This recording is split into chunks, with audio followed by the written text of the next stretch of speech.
Assalamualaikum warahmatullahi wabarakatuh. Perkenalkan, nama saya Rizky Nazriel Himawan.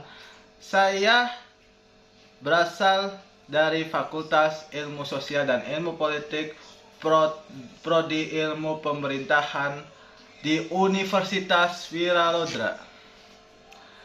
Saya di sini akan menjelaskan materi terkait konsep dasar filsafat pemerintahan, khususnya teori klasik. Filsafat pemerintahan terdiri dari dua kata, yaitu filsafat dan pemerintahan. Filsafat secara etimologis, filsafat yang dalam bahasa Inggris filosofi dan bahasa Yunani filosofia diartikan sebagai cinta kearifan. Secara umum, filsafat dapat dirumuskan sebagai upaya manusia untuk mempelajari dan mengungkapkan pengembaraan manusia di dunianya menuju akhirat secara mendasar.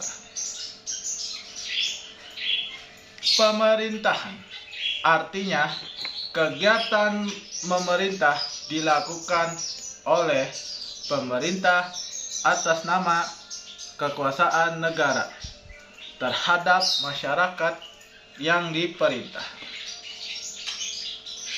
Jadi, filsafat pemerintahan adalah suatu ikhtiar pemikiran untuk menemukan pemahaman yang hakiki tentang pemerintahan yang tegak dan benar.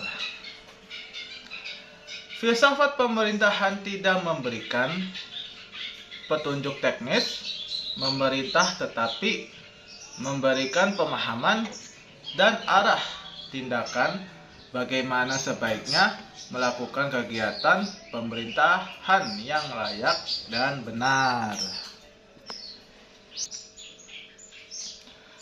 Filsafat pemerintahan memiliki ciri-ciri sebagai berikut. Yang pertama, membentuk pemerintahan yang adil dan efektif. Yang kedua, meningkatkan partisipasi politik dalam pengetahuan tentang teori-teori untuk memberdayakan warga negara agar lebih dalam proses politik.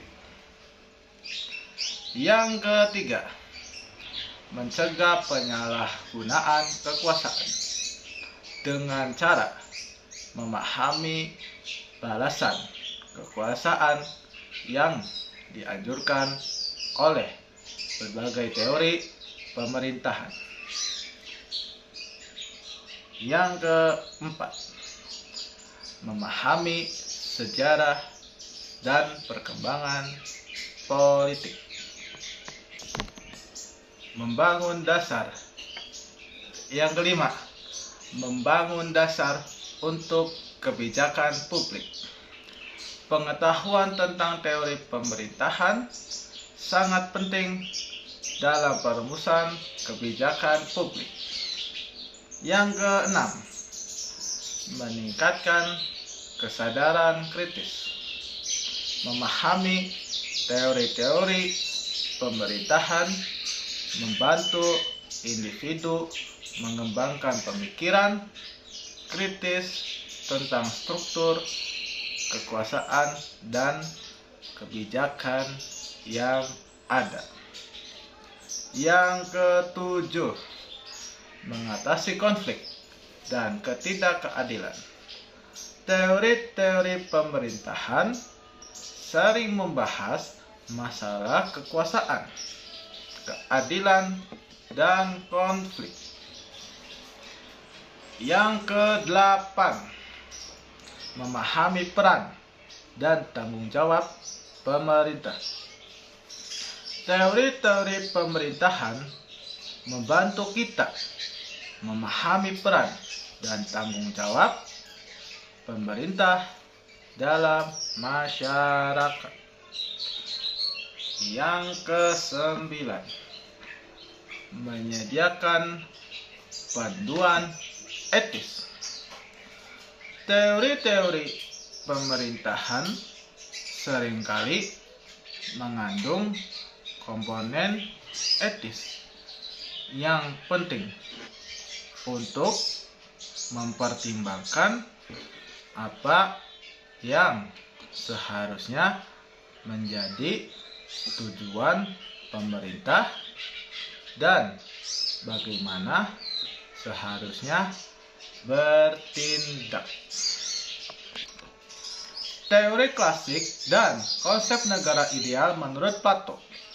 Plato adalah seorang filsuf Yunani kuno yang hidup pada abad ke-4 sebelum Masehi.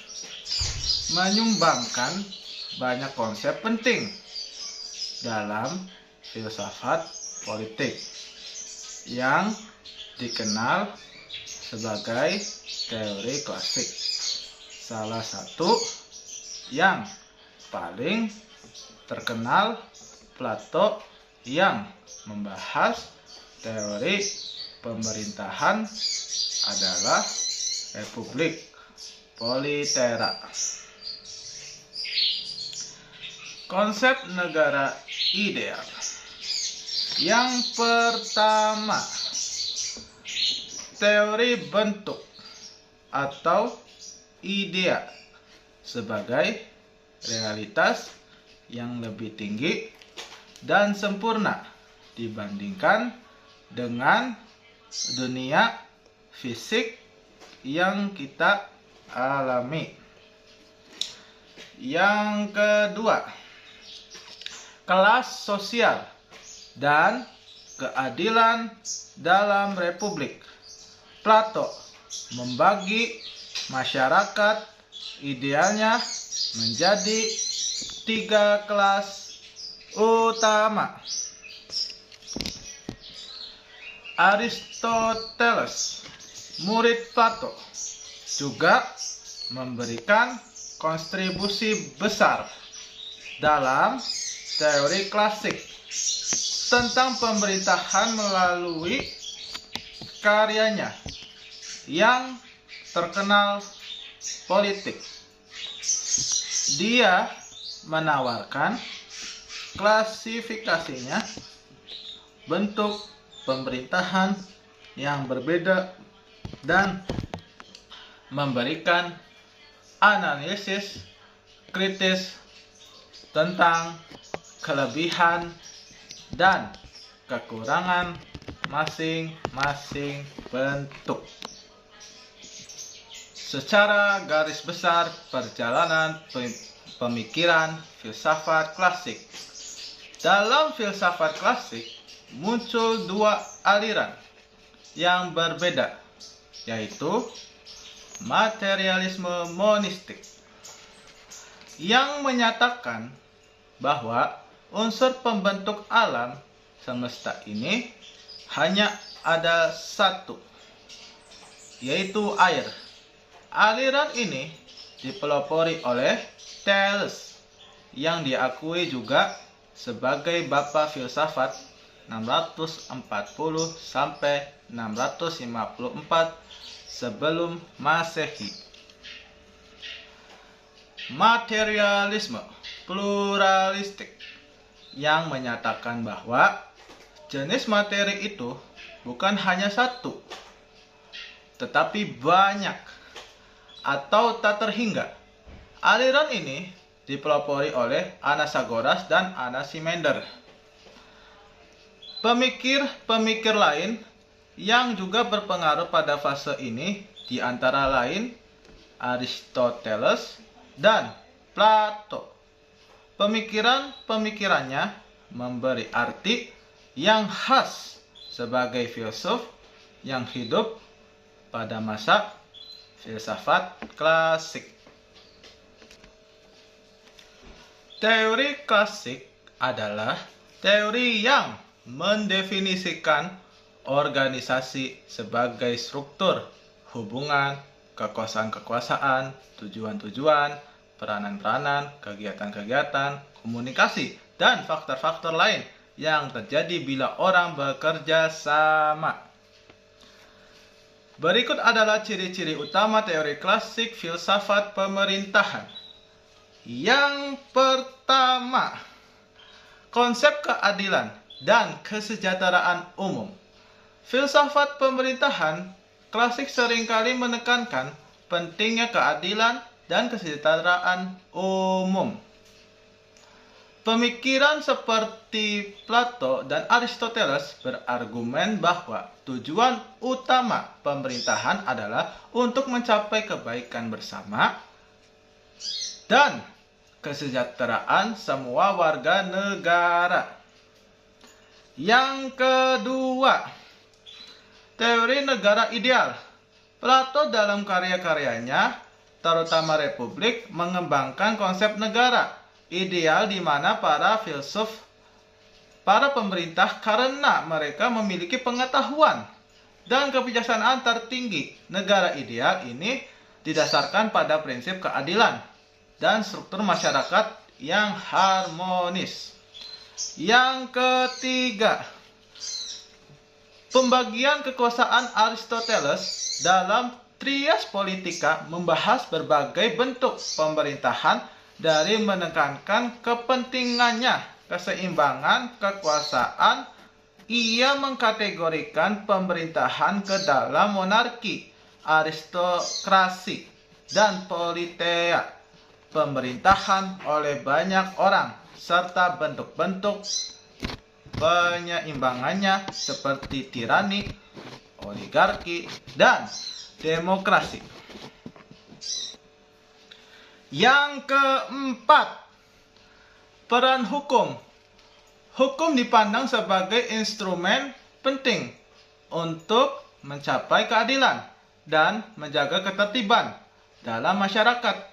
Aristoteles dan Cicero menekankan bahwa hukum harus berdasarkan hukum kebaikan umum. Yang kelima, konsep kewarganegaraan. Pemikiran klasik juga menggarisbawahi pentingnya partisipasi aktif warga negara dalam kehidupan politik. Kewarganegaraan dipandang sebagai hak dan tanggung jawab untuk berpartisipasi dalam pemerintahan dan pengambilan keputusan publik. Yang keenam, moralitas dan etika dalam pemerintahan. Teori klasik seringkali menghubungkan pemerintahan yang baik dengan moralitas dan etika. Yang ketujuh, teori kedaulatan dan legitimasi. Klasik filsafat pemerintahan juga membahas tentang asal-usul dan legitimasi kekuasaan. Misalnya, gagasan tentang kontrak sosial yang dikembangkan lebih lanjut oleh filsuf modern seperti Hobbes dan Locke memiliki akar dalam pemikiran klasik mengenai bagaimana kekuasaan diperoleh dan dijalankan. Yang kedelapan, analisis struktur sosial.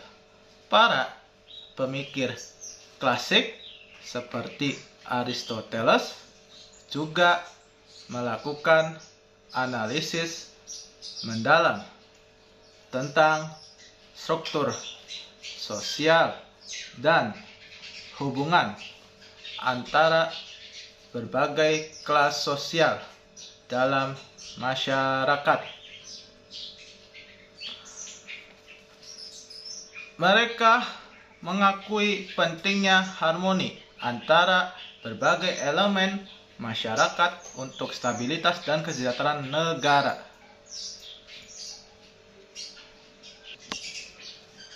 Moralitas dan etika dalam pemerintahan menjadi pilar penting dalam teori klasik filsafat pemerintahan karena beberapa alasan mendasar yang berkaitan dengan tujuan dan fungsi pemerintahan itu sendiri. Konsep kewarganegaraan dalam teori klasik filsafat pemerintahan mengacu pada gagasan tentang hak dan kewajiban individu sebagai anggota dari suatu negara atau polis. Sekian dari penjelasan saya, kurang lebihnya mohon maaf. Wassalamualaikum warahmatullahi wabarakatuh.